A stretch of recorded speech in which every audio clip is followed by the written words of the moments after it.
As a fan of the Atelier series who started my own Atelier journey in the Mysterious Trilogy, the latest Atelier entry, Atelier Sophie 2 and the Alchemist and the Mysterious Dream, feels like just as much of a dream as its title might suggest. In terms of concept, the idea of exploring a dream world with popular and lovable Atelier characters like Sophie and Plofter again felt like treat enough already, but the execution of the whole world really brings it to the next level, with things like changing the weather being a smart new way to create complex areas without overcomplicating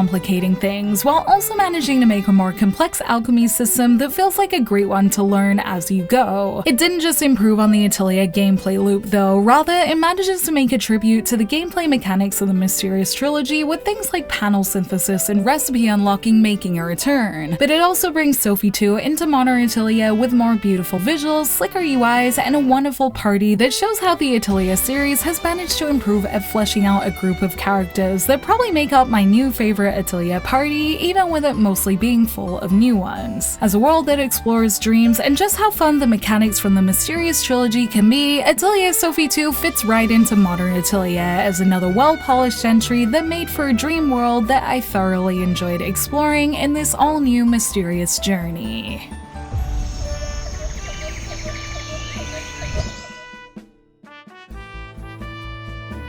Set between the events of Atelier Sophie and Atelier Firis, Atelier Sophie 2 fits its story as a sequel into what was previously a trilogy thanks to a unique premise. Plofter and Sophie are in the middle of an adventure when they happen to stumble upon a unique tree that Plofter happened to see in her dreams. As they approach the tree, a vortex of sorts opens up, pulling Plofter in, and with Sophie refusing to let go of her hand, both of them are eventually pulled in, except Sophie wakes up alone in a new place with Plofter nowhere in sight. The place she's found herself in is a dreamland and the town of Roytail, filled with people summoned by the goddess Elvira for having beautiful dreams. More important than Sophie being in an isekai though is finding her dear friend Plofter and making sure she's okay, but instead she stumbles upon a different Plofter at an atelier on the outskirts of town that doesn't know her at all but promises to let her share her atelier if she can prove her skills as an alchemist, with some curiosity about the other Plofter as well. It's with this that Sophie's journey of searching for her Plofter with this new one and other fun friends begins as they explore this mysterious world that seems too good to be true in this special journey in another world.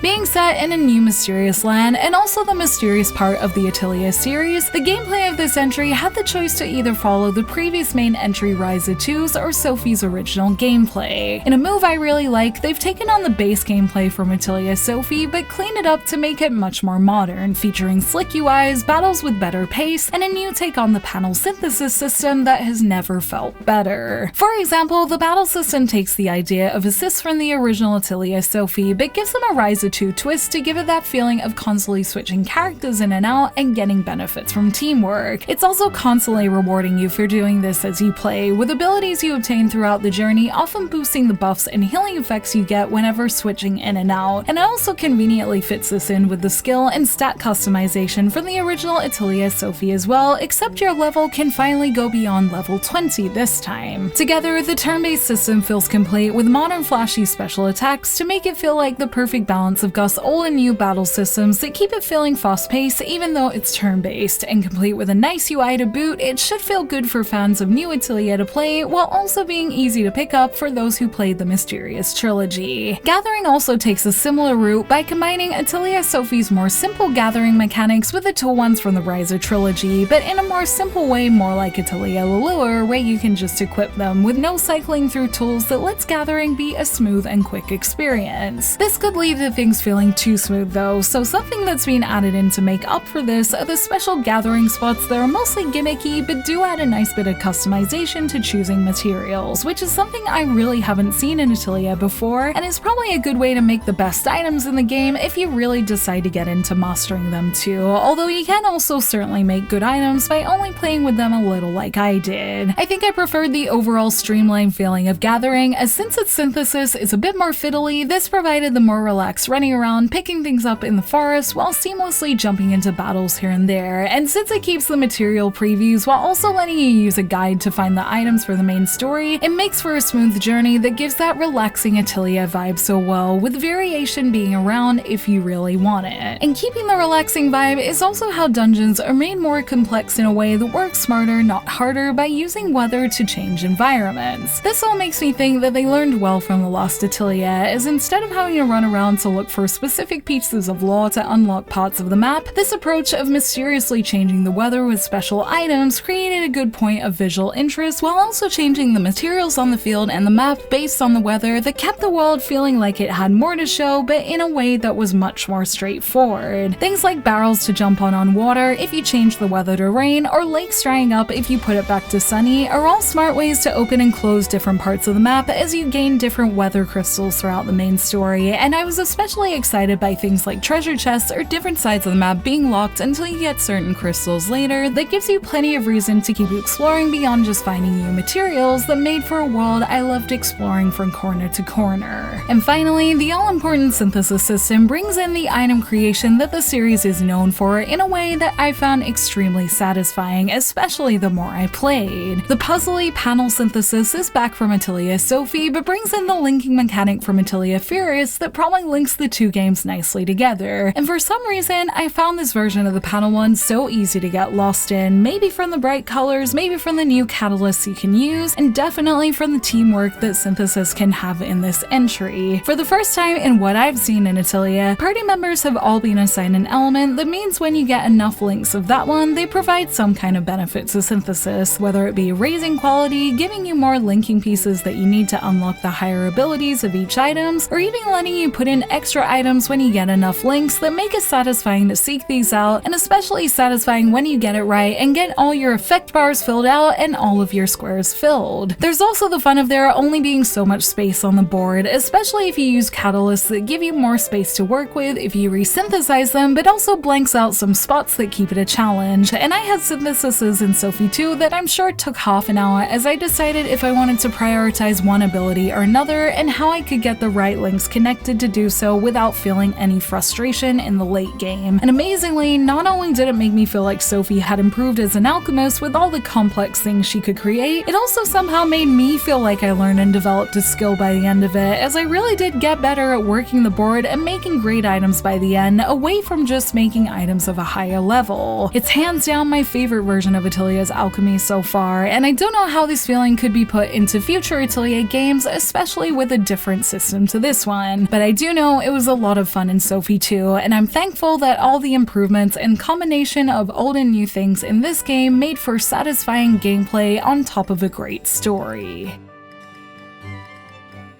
On top of me loving the systems in Atelier Sophie 2, I also found this to be one of my favorite parties and casts in recent Ateliers as well. This was a bit more to be expected for me since I was impressed with the feeling of growth in the characters of Ryza 2, but I was impressed in Sophie 2 with how this new group made me like them so much, especially since they mostly weren't characters from the first Sophie. Of course, characters like Sophie and Plafta feel great, especially with the new Plafta character being very fun to watch grow, and her complementing Sophie's more messy nature while still having that young enthusiastic feeling felt very fresh to watch. But I really didn't expect to love every party member so much, and I really did love each one and the side characters by the end. Atelier has gotten pretty good at depicting male characters more recently in my opinion, with Boss from Ryza 2 being one of my recent favorites. And in this entry, Diabolt felt like the standout party member thanks to his struggle of accepting himself as a knight, but also being a kind character that helps Sophie a lot that made me want to see him accept himself like she did. Other party members like Ramizel's confident personality and story role make her stand out too, along with Alette's energy and Alias's slight arrogance that creates for nice banter between the two of them. And by the end of the story, while it's not uncommon for me to cry at the end of a game, the reason I did this time was because I loved my time with these characters so much, and it felt really bittersweet letting them go, as the journey watching them grow really did feel nice to see in each and every event. Because of this, it also meant I played almost all of their side events, which there are a fair amount of in true Atelier style, which means in terms of replayability, I have less than I expected to at the end. I do still want to get the one I haven't unlocked in the friendship events, it just means unlocking some higher level items, but aside from that, there are a few things to do if you want to keep playing that you could easily put a lot of hours into. I mentioned the recipe book system, and that gives you a bunch to unlock by fulfilling conditions that can let you make some of the game's greatest items. There's also finding all the materials to read the funny little dialogues in its guide, a new boss battle challenge feature that just got put in a recent update alongside aesthetic stuff too, and it always has quests to do if you're looking for just an excuse to enjoy its gameplay, and I especially enjoyed the hunt ones that required you to fight more challenging enemies during my journey that could be satisfying to do in exchange for good items if I ever get that itch again. And that's not even to mention things like DLC 2, with an Atelier Ploftus Story 1 definitely being one I have my eye on. I'm mostly done with it for now though, as there are just a lot of things to play at the moment, but I also feel satisfied with all the twists I enjoyed witnessing in the story that featured watching Sophie go through hardships that help her grow into the character we see in Furious. I do like that I have at least a little to come back to as I wait for things like story DLC, as the feeling of this Atelier is one I hope that makes me want to come back to it. Atelier Sophie 2 manages to take the charm of some of Atelier's greatest characters and systems and gives them a modern twist that makes it easy to love them in this surprise sequel. Especially in terms of synthesis, the linking and teamwork it's added really made for an addictive system to play with, and all the little tweaks and new things added like seamless battles, duo attacks, and weather changing kept everything feeling exciting, and it was a game that really kept my attention from start to finish, which I think says a lot as I played it for 71 hours. I'm also very thankful that this being set in a dream world makes it accessible for newcomers too, as it's a truly great Atelier entry that explains its mechanics well, and the fact that the new characters in this entry are so good make it an entry that I think could help many fall in love with the series as much as I am. It's a great game overall, and a great sign for future Atelier games too, and has me filled with high hopes, as if the next Atelier is half as good as this one, I think I'll be very happy playing it. Thank you for watching this video. Let me know in the comments below if you tried Atelier Sophie 2, and if you have, what did you think of it? You can like and share this video if you enjoyed it, subscribe to my channel for more JRPG content like this, and ring that bell to get notifications on whenever I post so you don't miss a thing. You can check out more videos here, and you can find me on social media on Twitter, Facebook, and Instagram, all at JRPG Jungle. Links to those will be in the description below. Thank you to Koei Tecmo for the code, and until next time, thank you, bye!